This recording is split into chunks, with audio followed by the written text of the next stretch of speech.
So, welcome to Position of Neutrality. Welcome to New Freedom. Is anyone in the room for the first time at this facility, at this meeting? 1, 2, 3. Good, very good. So first of all, welcome.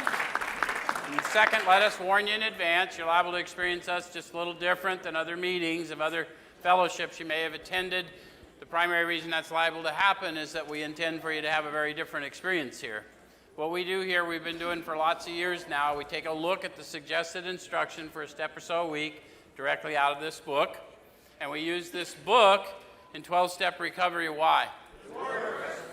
The process described by the authors of this book has been proven to work for addicts of the hopeless variety, addicts to alcohol and other substances. So, what we do, the 12th step says that we try to carry this message of this spiritual awakening to others. So that's all that happens here, is I'm going to try and show you how I find my experience in the book and encourage you to have your experience with the book. But if we both do our job, we will share a spiritual experience in this room tonight. How many of you folks have been here before and can witness that does happen? So a good percentage, and those of you online can't see, but they're raising their hand. So in 12-step recovery, when we speak of a spiritual experience, we're talking about a sensory experience. You'll feel it. And when you do, I'll know, and I'll call it to your attention, because we would cheat you to talk to you about the power we call God without a demonstration of the power. Fair enough? So tonight we're in step 4, which would explain why there's some open seats.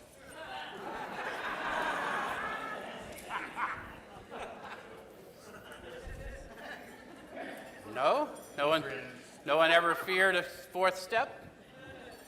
So let's just jump right in. Let's go to the bottom of page 63. Oh, you know what? As a matter of one matter, I always like to remind people, the members, new members especially, if you're in here tonight, your family are welcome to this group, and your family is also welcome on Saturday to Chaplain Lee's service, the Recovery Church. And if you in the community want to come and help celebrate people that are trying to grow in their beliefs at the Saturday church, you're welcome to come in for that too. Chaplain Lee knows how to minister to people who have had a difficult start in life. He spent 30 years in the Department of Corrections, so he's pretty good at working with addicts and horse thieves, right? Okay. All right, so we're on the bottom of page 63. And it says, next, we launched out on a course of vigorous action. So the first thing I would want to call your attention to is, who's we? The first 100. The first 100, because this is their testimony. How many of you have attempted a 4th step? Good, a good percentage of you. How many would you describe your first effort at doing the 4th step as something less than a launching? So something propelled the launch, right?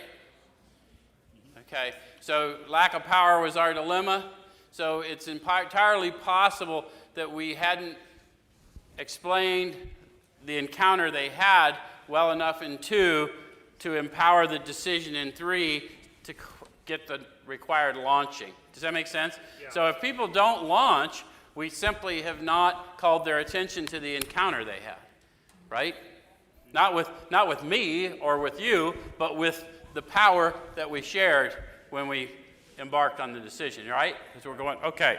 So it says, the first step of which is a personal house cleaning, which many of us had never attempted. Though our decision was a vital and crucial step, it could have little permanent effect unless at once followed by a strenuous effort to face and be rid of the things in ourselves which had been blocking us. So have you discovered, those of you who have done an inventory, things that had gotten in the way of you becoming a better version of yourself? Yep. Any of you cling to old ideas and kind of want to hold an old persona while you, I just don't pick up, otherwise I'm the same guy. You ever hear that? Yeah. If that's true, I'm really in trouble, because that same guy does not stop using, right? No matter what the consequence. So I better be radically changed, or I better be in that. Does it make sense? Okay. So then it says, our liquor was but a symptom. How many of you suspected that? I mean, any of you have friends that tell you, hey man, you should probably do a little less heroin. It's not,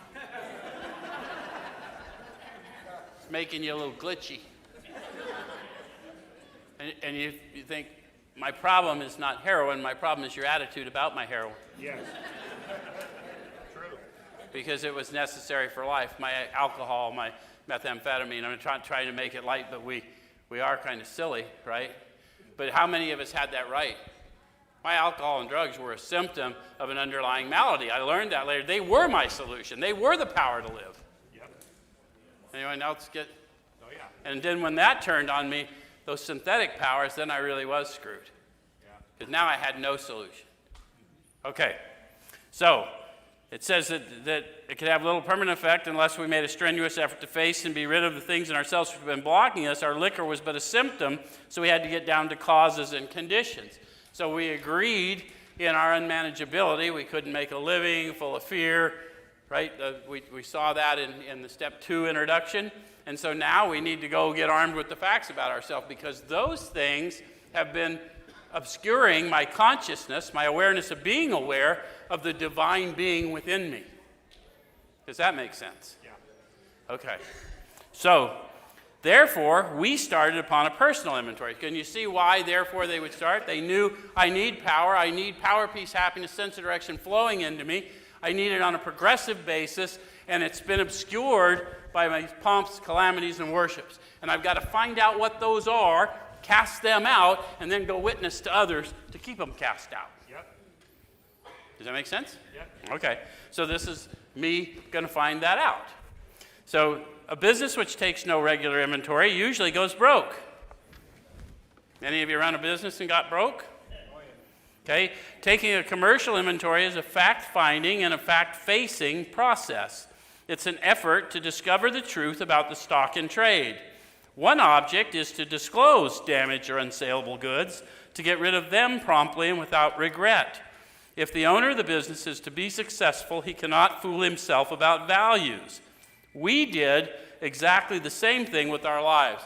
Sorry I read so long, but we have to read the whole paragraph in its entirety. And then, when they said we did the exact same thing with our lives, they gave me sort of a picture of it. And now I've got to go back and deconstruct to see what they want me to find. Fair enough? So I'm going to go back, and it says, taking a commercial inventory is a fact-finding and a fact-facing process. It's an effort to discover the truth about the stock in trade. How many of you have discovered that there's oftentimes a difference between other people's truth about me, my truth about me, and the truth about me? Yes. Okay, so this is an effort to narrow that gap. Right. Did some of you have sort of a wide range? Okay. Wider than I want. Yeah, right? Because once we get down inside, we discover the truth, and then we walk in that great reality. But until that time, I'm still haunted by personas, either the one I want to hold or the one someone else holds of me. Yeah, and it makes me less effective. Any of you had those things happen? Okay, so we need to get to the truth rather than my truth or your truth, but the truth, so that I can take these facts I'm going to find to the truth. I take the facts that I am a hopeless alcoholic and drug addict. I don't stop until I'm locked up, chained up, in a coma, whatever. I do not stop. And I took those facts, a hopeless variety addict, to the truth, and I've been doing this for years and years and years. Because the truth frees me of those facts, right? Yeah. Okay. So one object is to disclose damaged or unsaleable goods and get rid of them promptly and without regret. So if there's one object, there must be another object. So what's the point of the search? To find the truth. To find the truth. How many of you thought that it was just about getting out a dirty secret? Because you hear that sometimes in the fellowship. Oh, you're as sick as your secrets. That's true, but there are no secrets in the realm of the Spirit. And we're not talking theories, we're talking realities here. Right. So the fact that I think there's a secret from the divine is delusion.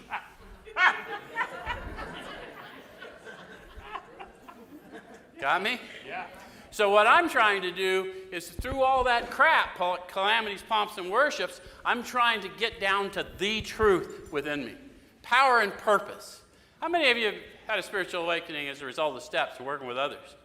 Yeah. How many of you found that your sordid past became a tool to aid in limiting suffering and for millions. Yep. So that was power and purpose you discovered inside, right? Yep. Okay, cool. So if I got to get down to, first we searched out the flaws in our makeup which caused our failure. Being convinced that self manifested in various ways was what had defeated us, we considered its common manifestations.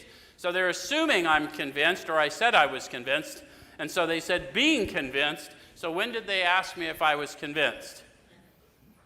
Wasn't that a condition of the third step? Yep. Convinced that, We were at step 3. yeah, we were at step 3. So now they're re-upping on the decision, and if that I am convinced of that, then I got to go see what's up with me, right, with my perceptions. So that they start out telling us exactly what to look for first. Resentment's the number one offender.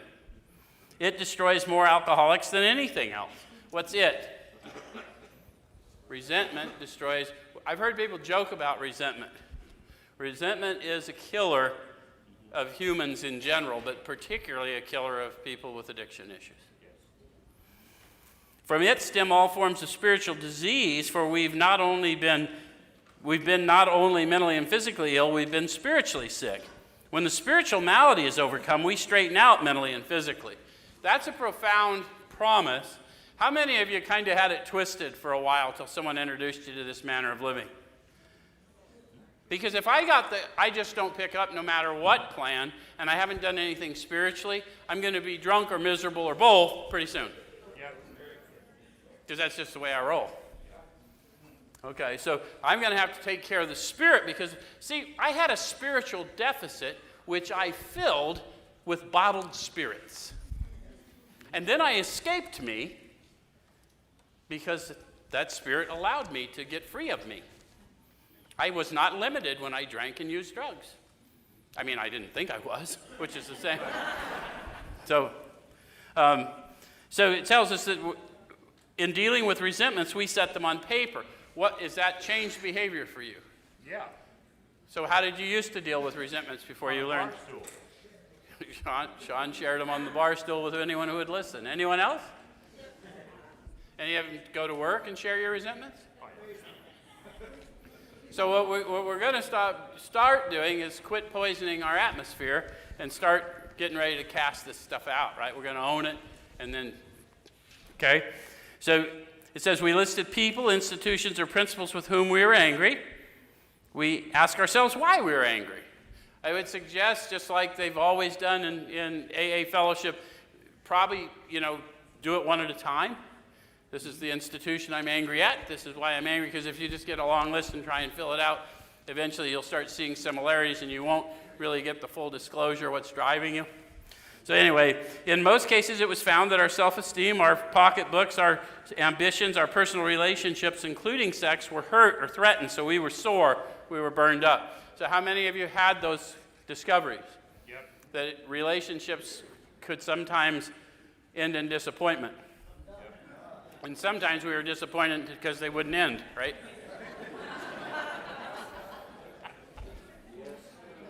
Okay. So on our grudge list, we set opposite each name our injuries. Was it our self-esteem, our security, our ambitions, our personal or sex relations which had been interfered with? So you got to go through all of those things. And the thing that we make a mistake of is we hand them a workbook sheet, and then we don't sit with them and realize that all humans have these issues. I need to know what they look like for me mentally and emotionally. Right. It's not enough to check boxes. We make the mistake of not telling people that. Because I'm not armed with the facts about myself until I know that when I experience this fear, I'm driven, myself manifests in this way. Right. Okay. All right, so I'm going to go, we went back through our lives. Nothing counted but thoroughness and honesty. Why? Because our life is going to depend on it. Do you believe him? Do you believe your life depends on a thorough inventory, getting down to the truth, walking in power and purpose? Otherwise, I'll start drinking again. Yeah, being convinced that self-manifested in various ways is what had defeated us. And it's still going to keep doing that unless I am really thoroughly honest about those ideas that drive me. Yeah? Okay, so when we were finished, we considered it carefully. Why would I do that? How many of you have written down the story about you and then realized you'd spun it a little, make yourself a little heroic. We do, right? Yeah. Right? Okay. So we want to, it's not about heroism because this isn't about anything I've done. What I did was end up on a scrap heap, a dead man walking. And what he did, the one I made the decision to give the credit to, take away my difficulties, that victory over them may bear witness to your power, your love, right? So I'm going to give credit to all that, so I need to know what I was like so that when I bear witness, I know the facts about me. Because there's, okay. So the first thing apparent was that this world and its people were often quite wrong. Any of you figure that out today? If you live with humans, you probably figured it out. Okay. To conclude that others were wrong was as far as most of us ever got. Have you ever been stuck in that loop? Yeah. Most of us have, right? The usual outcome was that people continued to wrong us and we stayed sore. Have you ever had a day like that? Today. I know, you ripped my ass when I walked in here. You really did. Sometimes it was remorse and then we were sore at ourselves. Any of you do that? Yep. Act out a little bit and then you're just mad and then you're just going to go back and, okay. You know why I want you to find some commonality with them? Because rarely have we seen a person fail who's thoroughly followed our path. True. But it's not anyone in this room, it's these guys. But they agreed on a given path. The path first appears as a process, but then it appears as power, and then we walk in it, right? Right. Okay, but the more we fought and tried to have our own way, the worse matters got. How many of you have had that happen? Yeah. You realize why now? Can't push on a rope. Well, and we're fighting with illusions, right? Because it's just a perspective problem. I'm fighting with my perspective. It may or may not be true. Any of you ever find out that what you thought was happening was not happening? Right. Yeah. As in war, the victor only seemed to win. Our moments of triumph were short-lived. It's plain that a life which includes deep resentment leads only to futility and unhappiness. Is that plain to you? Yes. And did you have the benefit of a step experience? Because one of the things we forget to tell people is this book is written at this point in past tense. They're telling you of an experience they had. When we first get here, my resentment was the only reason I lived when I got here. So you can't disarm me until you give me a better tool. Right? So somebody had to walk with me. That's what the fellowship's good at. Right? The fellowship's not the program, but it's very good at helping us lay down those worldly tools and pick up other worldly tools. Okay. So to the precise extent that we permit these, do we squander the hours that might have been worthwhile? How many of you didn't know you were permitting that terrible feeling within yourself? All humans have that discovery at some point, right? The Eagles wrote a song about it. So oftentimes it happens that we live our life in chains and we never even know we hold the key. What's the key? Be true is the key. Okay. So, but with the alcoholic, whose hope is the maintenance and growth of a spiritual experience, this business of resentment is infinitely grave. So all humans got this issue, but if I've determined myself to be an alcoholic, an addict of the hopeless variety, this business of resentment is infinitely grave because it will block me off from the sunlight of the Spirit that I desperately need to live. We found that it's fatal, for when harboring such feelings, we shut ourselves off from the sunlight of the Spirit. The insanity of alcohol returns, and we drink again. With us, to drink is to die. If we were to live, we had to be free of anger. How many of you can't imagine a life free of anger? I would have had to raise my hand years back, because like I told you, resentment was my reason for living. And I know there's people not unlike me here, because I've met with you.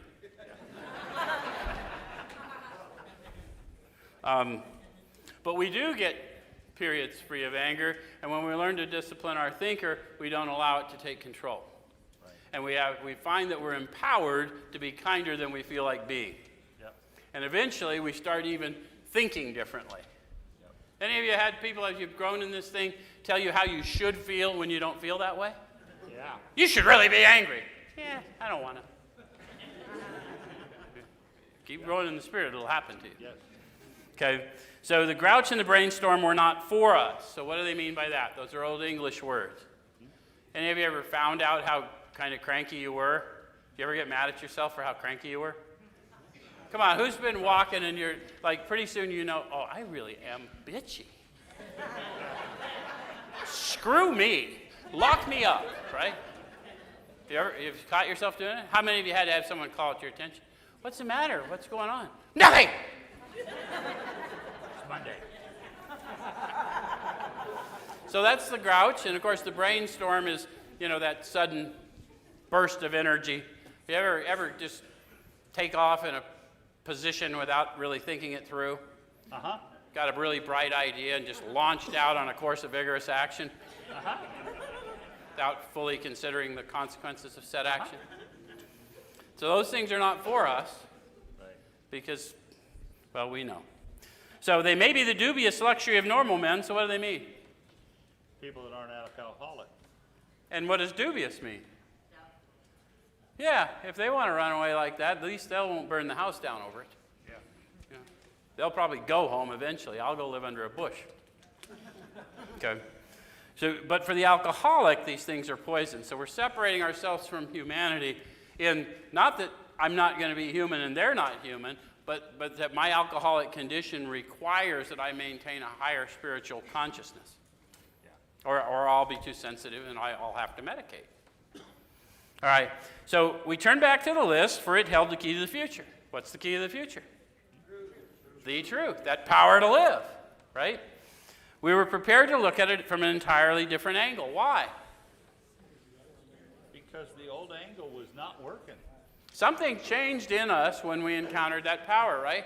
How many of you would not do a four-step, would not even consider, and then one day you were open-minded enough to do it? Mm-hmm. Why that day? Apparently there was an encounter, right? Yeah. Okay, so we began to see that the world and its people really dominated us. Yeah. How many of you have concluded that? Where's my meth addicts? You guys knew that long before the rest of us. They were everywhere, right? In that state, the wrongdoing of others, fancied or real, had the power to actually kill. Yeah. How much do you think the wrongdoing of others is fancied, and how much do you think is real? Most of it's fancy.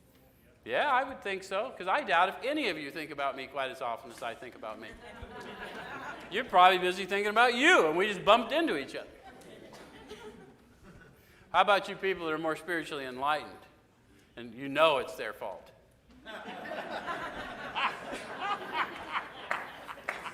Because the real has the power to kill you too. So I like to call it to your attention, because sometimes we get a little indignant, maybe a little self-righteous, as opposed to righteousness, right? And I know they're wrong. Okay, right. But you're still dying, right? Yeah. Okay, all right, so how could we escape would be the question. Right. So anytime they put a question mark, that's the obvious thing. Okay, I acknowledge all of that, so how do I escape? Well, I could follow their path. So what they said was, we saw that these resentments must be mastered, but how? Question mark. Okay, I've got to master a resentment. How many of you tried to master a resentment? How many of you were pretty sure you got it done? How many of you had a reminder that you didn't have quite done? Right? Okay. So this is what they did. We could not wish them away any more than alcohol. So the very first thing they tried to do is wish their resentments away. Anyone relate to their plan? Yep. Again, they told us this book is not about perfection. They're telling you all the things they did wrong to get to the one thing they did right. Yeah. Okay, so this was our course. We realized that the people who wronged us were perhaps spiritually sick. Oh, that'd be interesting, wouldn't it? It says that though we did not like their symptoms and the way these disturbed us, they, like ourselves, were sick too. So what are their symptoms? Resentments, fear, guilt, shame, remorse. Yeah. Same thing I got going on. Selfishness, dishonesty, resentment, fear, guilt, shame, remorse. No wonder I am so familiar with that condition. Spotted a mile away. So this is a place, if you're a student of that other book, how do you see the speck in your brother's eye when you can't see the plank in your own eye? Better you should remove the plank from your eye so you can better see to help your brother. The plank in my eye is my perspective. And if I'm judging you from a worldly perspective, I'm always going to misperceive. Right. And that's what they're telling me. This is what's up. I need to see them as sick, right? As opposed to how I do see them some of the time, which causes a disturbance in me, not in them, because the world has no power to cause how I think and feel. It reflects how I'm thinking and feeling. Because that's the nature of a being. Okay, so we ask God to help us show them the same tolerance, pity, and patience we would cheerfully grant a sick friend. So immediately when I'm disturbed, I'm going to ask God. For those of you that have been here before, when I say God, you say? Power. We're going to ask power to work through me and treat them with the same kindness I'd offer a sick friend. Right? Yep. When a person offended, we said to ourselves, this is a sick man, how can I be helpful to him? So I'm asking for wisdom. I'm receiving it. God, save me from being angry. Thy will be done. What's God's will? Apparently that I should have this encounter and that I should know that there's a power in me to be kinder than I feel like being right now. Yep. And grow in consciousness in that moment. Does that make sense? Okay? So we avoid retaliation or argument. We wouldn't treat sick people that way. If we do, we destroy our chance of being helpful. How'd they learn that? By doing it. Because they did some regretful things, just like all of us will. Right.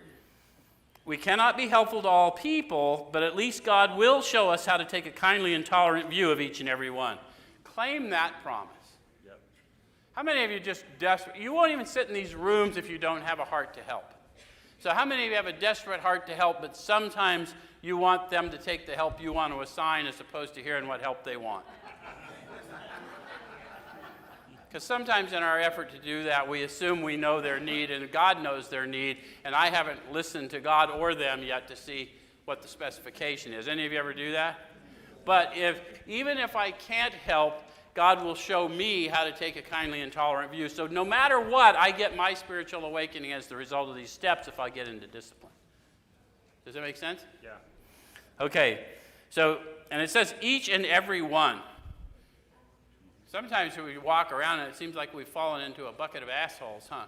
And it's like it's hard to imagine that each and every one. But that's a promise. Yeah. Okay, so referring to our list again, putting out of our minds the wrongs others have done, we resolutely look for our own mistakes. So they're getting into the inventory, the part everyone dreads. I need to find it because where'd they say the main problem of the alcoholic was? In the mind. In the mind. Where'd they say the solution was found? Deep down inside. So neither the problem nor the solution are external. They're all in me. So I better find out that the answers for me are in me, or I'm in trouble. Does it make sense? Yep. Okay. So it said, where had we been selfish, dishonest, self-seeking, and frightened? Remember in step 3, they told us driven by 100 forms of fear, self-delusion, self-seeking, and self-pity. Now we're going to go find the truth out about us. What sort of delusion was I in? And how did that lead to self-seeking behavior, and what was the fear that drove that? And then how did I end up in this self-pitying condition or whatever it is?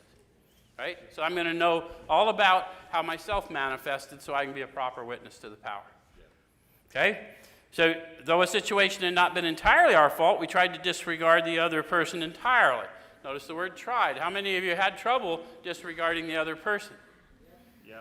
We do, because we're clinging to that. That's why you might have another human to help you with that power, because the unforgiveness will kill you. Yeah. Right? So another human can carry that burden for you. That's why we have sponsors. All right? So where were we to blame? They ask that a lot, don't they? Because, again, I have to find a part. Even if my part is only unforgiveness, I have to find it. Yep. Otherwise, I don't get free. Yep. The inventory was ours, not the other man's. How many of you have done that? Started writing your inventory, and then you wanted to just talk about all their character defects in your inventory. Right. We all do it, right to a person. Okay. So when we saw our faults, we listed them. We placed them before us in black and white. We admitted our wrongs honestly, and were willing to set these matters straight. They say that matter-of-factly. Why? I've encountered power. I know it's sensory. I know I'm freer than I've ever been, and I know I want to be freer than this. And it's promised. And if I will just pursue it with the same zeal, half the same zeal I pursued dope, I'm going to get a progressive recovery. Make sense? Okay. So notice that the word fear is bracketed alongside the difficulties with Mr. Brown, Mrs. Jones, the employer, and the wife. This short word somehow touches about every aspect of our lives. It was an evil and corroding thread. The fabric of our existence was shot through with it. It set in motion trains of circumstances which brought us misfortune we felt we didn't deserve, but did we not ourselves set the ball rolling? So they talked about that in step 3, right? We agreed to it in 3 as an act of faith, that at some time in the past I've made decisions based on self which later placed me in a position to be hurt. You notice in 3, I did that as an act of faith. Now I'm going to get my eyes open to the truth of exactly what that looked like for me, which is why I want to know, because I'm going to need that, because I'm going to encounter people a lot like me, and it is that very testimony that will avert suffering for them. Make sense? Yep. Okay. So sometimes we think fear ought to be classed with stealing. It seems to cause more trouble. Do you think that's like sort of over-the-top language? Or how many of you have lived in a fear that stole opportunity from you? Yes. Big time. Almost all of us have, right? So it should be classed with stealing. I'm stealing my best life from myself because I'm allowing fear to be an impediment to my growth. Yep. Okay? So we reviewed our fears thoroughly. We put them on paper even though we had no resentment in connection with them. How many of you have experienced a fear that you had no resentment in connection with and didn't know what to do with it? Where's my people that have suffered from depression? It's real. It's a force, yes? It's anger without enthusiasm. It's not got an outward manifestation. It's got an inward manifestation. We ask ourselves why we had them. So I need to see why I possess these fears. If you looked at some of the fears you have that drove some of the things in your life. With addicts, I love my favorite one because it was so clear in me. I would drink and do whatever every night until I was sick, and I'd be the only one in the tavern or in the dope house, and I would stay there all night because I knew if I left, I might miss something. Yes. Yes. And I made a lot of other decisions based on that fear. I was unable to be faithful. I was unable to do a lot of things for the very same reason. So anyway, so wasn't it because self-reliance failed us? That's a question for everyone to answer for themselves, right? But there's a question mark because eyesight without insight, spiritual blindness. I need to see. Am I afraid of this because when I relied on myself in the past, I fell short? Because in this new thing, I'm a new creation. What happened before is not necessarily what's happening now. Okay? So self-reliance was good as far as it went, but it didn't go far enough. Some of us once had great self-confidence, but it didn't fully solve the fear problem or any other. When it made us cocky, it was worse. How many of you had that? Very confident, but then when when fear cropped up, you were oftentimes rude or bullish on people and then missed an opportunity. Anyone ever do that? You were so confident, but you were a little afraid, and then you just ripped somebody that you probably should not have ripped. Yep.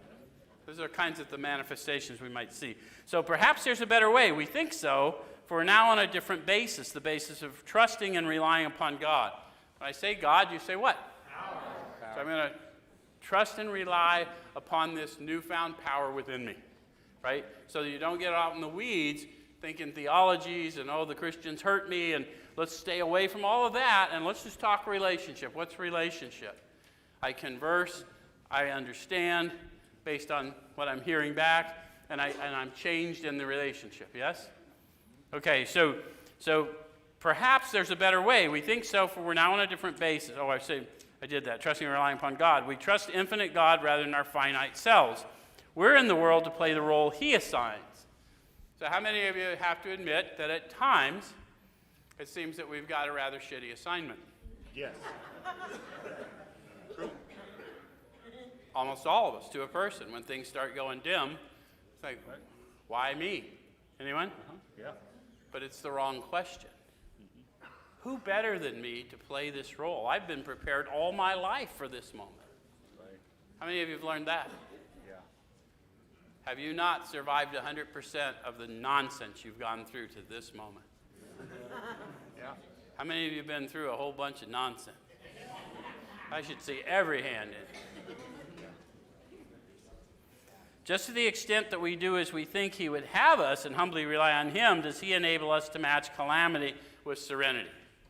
We never apologize to anyone for depending upon our Creator. So that's what we're going to grow into. A lot of us, when we first get here, we're hesitant to give credit, even though I agreed and I've received freedom. We're hesitant to give freedom. What will they think of me? Well, dude, when you were eating out of the dumpster last week, I can tell you what they were thinking of you. Yeah. Good, I've been there. Mm-hmm.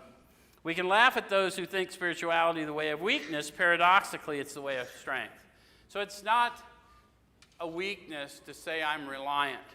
It's not a weakness to say I'm dependent. In fact, many doctors declared me dependent. Yeah. But they said I was dependent on drugs, synthetics. And I found that once I encountered this power and got into the disciplines, I demonstrate my dependence on divine power by constant prayer and meditation as I go through the day and bearing witness. Right. Does that make sense? Yep. Okay, so the verdict of the ages is that faith means courage. All men of faith have courage. They trust their God. We never apologize for God. Instead, we let him demonstrate through us what he can do. So a lot of times we ask God, what do you want me to do? And that's the wrong question. God, what do you want me to be? I'm a being. He's the doer. Right. And I'll get instruction in being, and the doer will handle the rest. That happens around here all the time, by the way. We're in a meeting today, and we were talking about all the things we needed to do. We needed to get a hold of somebody at Access and get a problem solved, and I needed to get a hold of somebody about a thing coming up next week with one of the counseling services that does services like us. And so in the middle of that meeting, while we're talking about it, I get a letter from a guy who wants to bring the counseling service CEO here and wants to bring the Access head here. Right. Didn't do nothing. Yeah. True story. Anyway, now what did I do? Oh, okay, so instead we let him demonstrate through us what he can do. We ask him to remove our fear and direct our attention to what he would have us be. So that's why we got to get past this fear problem, because faith is the one substance powerful enough to overcome my control addiction, and my control addiction is the one thing that doctors can't help me with. I don't have an addiction to chemicals. I have an addiction to control, and chemicals were a symptom. That was one of the ways I tried to control my emotional nature. Yeah. Okay. All right, so at once we commenced to outgrow fear. That's good news, right? Okay, here's where everyone gets squishy. Now about sex. Yes. Many of us needed an overhauling there. But above all, and those of you that live here, we got cameras. So don't think you're fooling us. We know. Just a reminder. Yeah. It's so easy to get way off track. Here we find human opinions running to extremes, absurd extremes perhaps.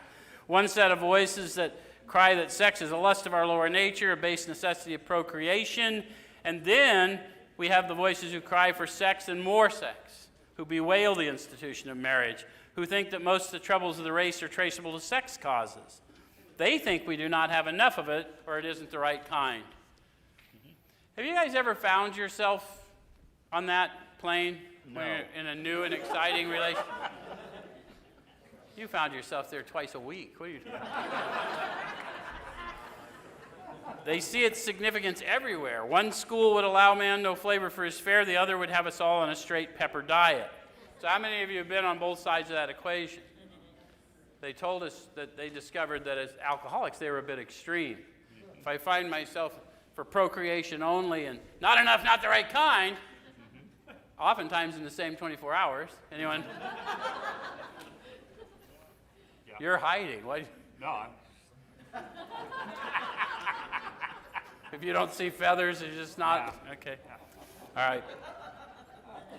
Okay, so what they said is, we want to stay out of this controversy. Why did they conclude that? because we don't need to get into it. It's the same issue with the plank and the speck. Right. I mean, I have a perception, but what I do not know is their intent, even though I may assume I know their intent, right? And I don't know. How many of you have been sure that something wasn't going to work out, and then it did better than you thought? Right. Okay. Yep. Okay, so we want to stay out of this controversy. We do not want to be the arbiter of anyone's sex conduct. We all have sex problems. We'd hardly be human if we didn't. So what can we do about them? So we're going to quit worrying about what we perceive as sex problems and see what's going on within me that's causing this disturbance. Yeah? All right, so we reviewed our own conduct over the years past. So am I judging them through the lens of my past experience and assuming everyone's just like me and then condemning them for it? Don't do it. I might do that, but that's not a very good plan given No. that I led a little bit less than a perfect existence, yeah? Right. Okay. Some would say a lot less. Yeah. Where had we been selfish, dishonest, or inconsiderate? So that in every instance there, this is your 10th step for a lifetime. You find it in the middle of page 69. Interestingly enough, alcoholics talk about sex on page 69. Yeah. Just something you should know. Yeah. Yeah. So in every instance, I've been selfish, I've been dishonest, I've been inconsiderate, or I wouldn't be there. And it isn't about an outward dishonesty. An outward dishonesty manifests when I lie to me first. You don't deserve the truth. You don't, I deserve this from you, whatever. I had to lie to me before I could lie to you. That's the one I need to know. Right. Okay? And then inconsiderate just means I never considered. A lot of times I did a lot of harm because I never considered their point of view. Because I was too busy working on my point of view. Or Okay? their feelings, right. So whom had we hurt? Right. How many of you have found that your intentions may have been aligned, but you ended up doing harm? Any parents in the room? Yeah. Any children that got to see you acting out towards a spouse or any of those types of things? So there's casualties we don't intend, yeah? Okay. Did we unjustifiably arouse jealousy, suspicion, or bitterness? Yep. Okay. Where were we at fault? What should we have done instead? So we're going to move right to a solution. Once we get to it, we're going to move to a solution so we can start asking to get this stuff cast out, right? How many of you found a lot of commonality when you did your inventory? Like you learned a lot of relationship skills early before they were sexual, but then you acted the same way in all kinds of, yes? Yeah, okay. We got this all down on paper and looked at it. In this way, we tried to shape a sane and sound ideal for our future sex life. So how many of you want a future sex life? Like 6 of you. You're lying. Again, we have cameras, man.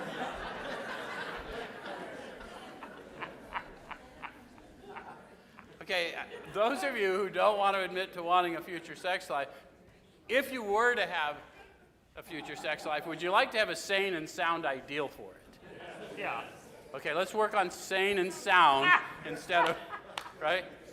Because this is about relationships, not just sex, but sex is a common manifestation that causes trouble for humans. Yeah. The old timers that showed me this said, Joe, put everyone down. You probably fucked them all anyway.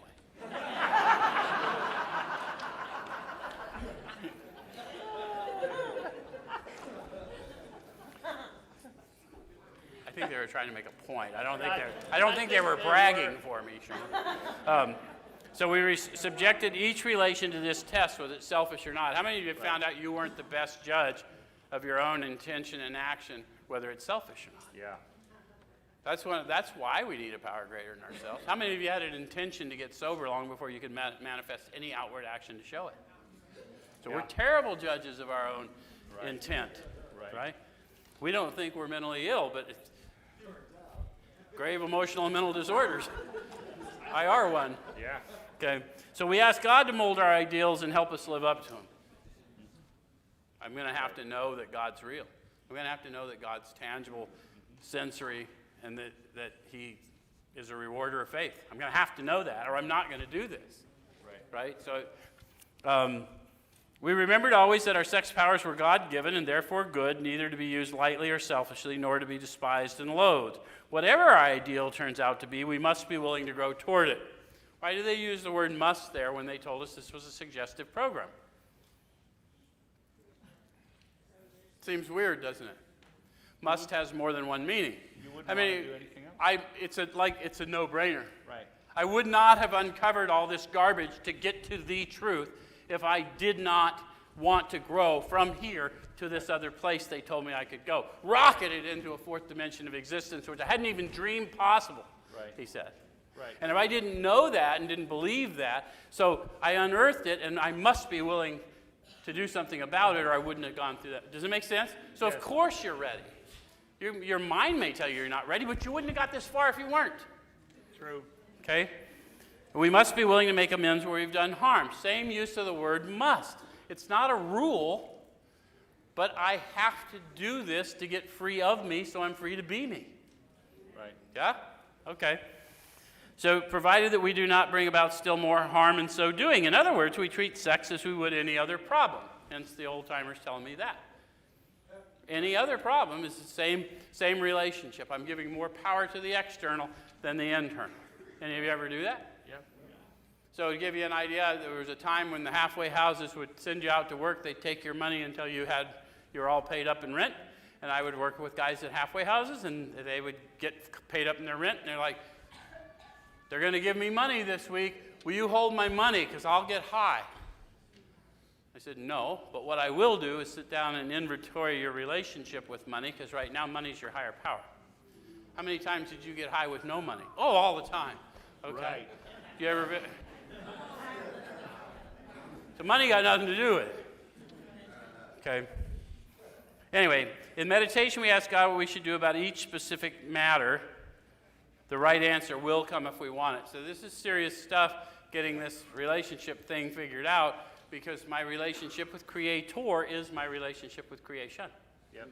So anytime I'm finding a disturbance in creation, I want to check in with Creator. And this is my practice to find out how many of you got a milestone for the growth you hope to experience, and you found when you looked at an old inventory that you'd undershot the mark, that you had actually become a better person than you ever had hoped to be. Right. I am that guy. I never wanted to be as good a guy as I am. I'm a very flawed man. I am. Right. To this day, I'm a very flawed man, but I am a far better man than I ever wanted to be. I will tell you that. Yep.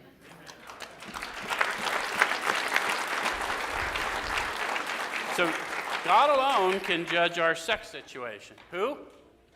God. It'll sound like everybody else can, though, huh? Yeah. Okay. Counsel with other persons is often desirable, but we let God be the final judge. So they're pretty careful to say, look, talk to a trusted advisor, try and sort out your thoughts, but remember, the answers for you are in you. And we're terrible at opinions, right? We've paid thousands of dollars for informed medical opinions, lied to get those opinions, and then ignored the results of those opinions. Yes. So what we really need to do is have some coaching. Like, how free do you want to be? Yep. Let's look at it. Let's look at the record, see where we're going.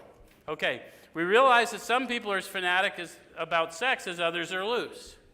We avoid hysterical thinking or advice. How many of you just went out searching for opinions till you got one you had already formed? Some of us have done that, right? And then we hose that, and then we go, oh, maybe I should have done that different. Yeah. Okay? That's why we got a step that says when wrong, promptly admit it.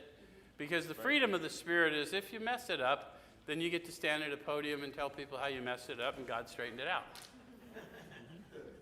Right? Okay. Suppose we fall short of the chosen ideal and stumble. Any of you ever freak out about that? Pick an ideal and then go, that sounds a little strict for me. Or it didn't. How many of you did that early recovery? Thought you were going to just be perfect, weren't ever going to have thoughts, and then found out you had thoughts? And any of you ever had that happen? Yeah. Did that mean the end? No. See, this is it. We want to call it the way we think. Some of us, if we can't do it perfectly, screw it. Right. Because that's our nature, right? There's a lot of quit in that boy, right? No one ever said that about you? They said it about me. The only thing I never quit was drugs. Well, I didn't quit drugs. no. It was removed from me. I ain't no quitter. But not in that regard. But I have done the take this job and shove it a time or two. Yeah, you did. You did. Does this mean that we're going to get drunk? Some people tell us so, but it's only a half-truth. It depends on us and our motives. Again, the desperation to come to know the power within me, because I don't know my motives. I can tell you I do, I could profess them to you, but I've done nice things for people because I think I'm a nice guy, and when they didn't receive it right, I've still been mad at them. Yeah. So I don't know my motives. Right. So I'm going to need an arbiter for me, okay? If we're sorry for what we've done and have the honest desire to let God take us to better things, we believe we'll be forgiven, we'll have learned our lesson. Do you understand why they talk about asking God and then believing they've been forgiven? And some people don't like that because of where they are spiritually. But you just need to forgive yourself. Please don't believe that. We're not any good at forgiving ourselves. We don't have to. God meets us where we are, and we are forgiven. Act like it. That's what we got to do, right? Because it needs to be removed. It needs to empower me to avert suffering for others so that the meaning is rearranged in my mind. Okay? And have the honest desire to let God take us to better things. We believe we'll be forgiven, we'll have learned our lesson. If we're not sorry and our conduct continues to harm others, we're quite sure to drink. How many of you have had a run of just bad behavior and ended up high? Yeah, a lot. So most of us have some history with it.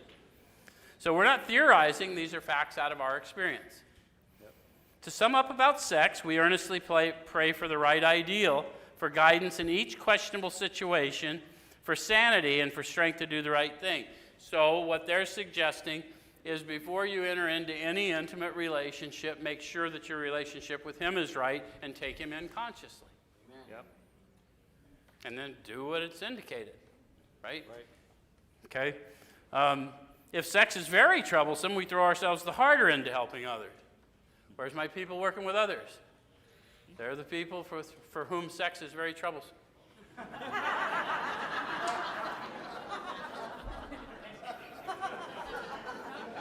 True. Okay.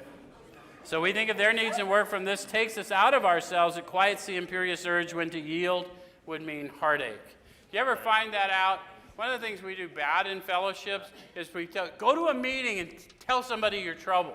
Wrong. It's the worst advice we could ever give to them. Yes. Go to a meeting, find someone who's hurting, and ask them how you can lift their burden and see what happens to yours. Yes. We are here to serve, not to be served. Don't get it twisted. Right. If we've been thorough about our personal inventory, we've written down a lot. Yep. How many of you have done a personal inventory? Mm-hmm. One or two? Was it a lot? Oh, yeah. We have listed and analyzed our resentments. Yep. Is that true? Yep. We've begun to comprehend their futility and their fatality. Look at the words they use. Begun to comprehend. Right. So we're starting to lay down those tools, and we're starting to walk into a new freedom. Yeah? Yeah. Okay. We have commenced to see their terrible destructiveness. The fourth step is the first step of action, which will continue for a lifetime. Right. And we forget to tell people that. They get in arguments where you do one fourth step. You do as many freaking 4 steps as you need to grow consciously, and then you get into 10th step, and you start disciplining your thought life. But there ain't no rules, man. If you need to put it on paper every day, reach out to one of us who's willing to hear it, because we get a buzz when we find the truth for you. Yep. Okay.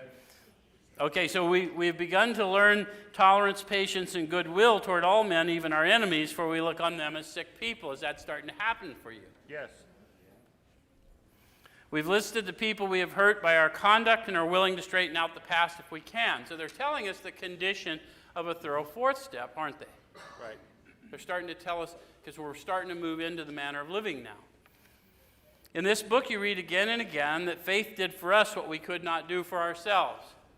I always like to call to people's attention, when the authors did this, there's the first 100 who agreed on every word, but half of them were atheists or agnostics when they started on this journey. They encountered power, and now those same men and women are witnessing that faith did for them what they could not do for themselves. Right.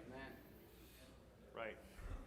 We hope you're convinced now that God can remove whatever self-will has blocked you off from him.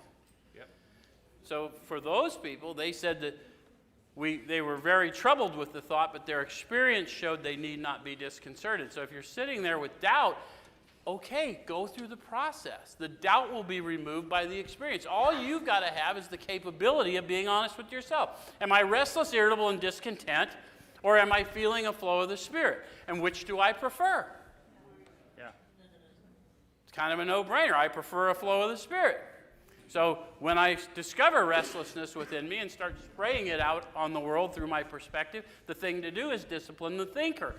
And when I can't do that, call somebody who will help me do that. Yep. Or go find someone to work with another alcoholic instead, because nothing so much ensures immunity as intensive work with others. Right. Does it all start to make sense now? Yep. Okay? So, if you've already made a decision, Yep. so what was the decision? Third step.